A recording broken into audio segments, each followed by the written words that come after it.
Hello everyone.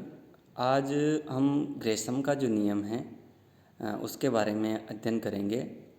हम व्यवहार में देखते हैं कि मनुष्य का ये स्वभाव है कि वह अच्छी वस्तु को अपने पास रखना चाहता है, जबकि खराब वस्तु को पहले ही उपभोग करना चाहता है या दूसरों को देना चाहता है।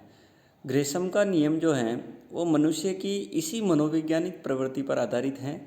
यदि देश में अनेक प्रकार की मुद्राएं हो तो उनमें से कुछ अच्छी मुद्राएं हो सकती है और कुछ बुरी मुद्रा हो सकती है। ऐसी दशा में मनुष्य अपने स्वभाव के अनुसार अच्छी मुद्रा को अपने पास रखेगा और घटिया मुद्रा दूसरों को देगा, जिससे प्रचलन में केवल बुरी मुद्रा जो है वही रहेगी।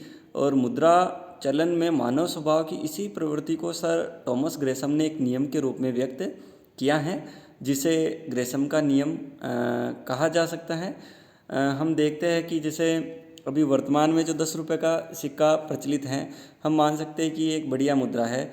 इसका जो डिज़ाइन है और इसका जो कलर है और देखने में जो इसकी दिखावट है वो ज़्यादा सुंदर है बजाय जो हमारे पुराने सिक्के हैं उनके।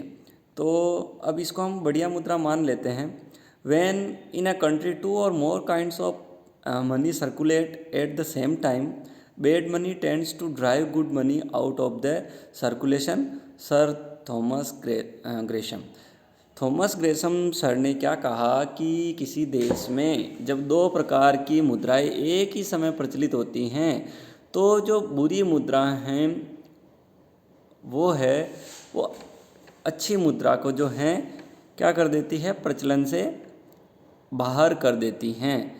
महारानी एलिजाबेथ प्रथम के पूर्व इंग्लैंड में विभिन्न प्रकार व वजन के सिक्के प्रचलन में थे, जिसमें से अधिकांश सिक्के घिसकर खराब हो चुके थे। महारानी इन सिक्कों को हटाना चाहती थी, अतः उन्होंने अपने शासनकाल में नए एवं पूर्णकाय सिक्के यह सोचकर जारी किए कि जनता पुराने एवं घिसे हुए सिक्कों को त्याग देगी और प्रचलन में नए सिक्के आ जाएंगे। किंतु वास्तविक स्थिति इसके बिल्कुल विपरीत रही। आप देख सकते हैं इस पिक्चर में, ये जो सिक्के हैं पुराने और घिसे हुए जो ब्रिटिश शासनकाल के हैं, इन्हें हम घटिया सिक्के मान सकते हैं। महारानी को ये देखकर बहुत आश्चर्य हुआ कि नए सिक्के जारी होने के कुछ समय बाद ही चलन से गायब हो जाते थे और लेन देन के लिए पुराने एवं घिसे हुए सिक्के ही प्रचलन में विद्यमान रहते थे। अतः इस समस्या को महारानी ने अपने आर्थिक सलाहकार सर टॉमस ग्रेसम को बताया और समाधान ढूंढ निकालने को कहा। सर टॉमस ग्रेसम ने समस्या का अध्ययन कर मानवीय प्रकृति का विश्लेषण करते हुए महारानी एलिजाबेथ को बताया, यदि किसी देश में अच्छी तथा घटिया दो प्रकार की मुद्राएं साथ साथ प्रचलन में हो तो घटिया मुद्रा में बढ़िया मुद्रा को चलन से बाहर कर देने की प्रवृत्ति पाई जाती है।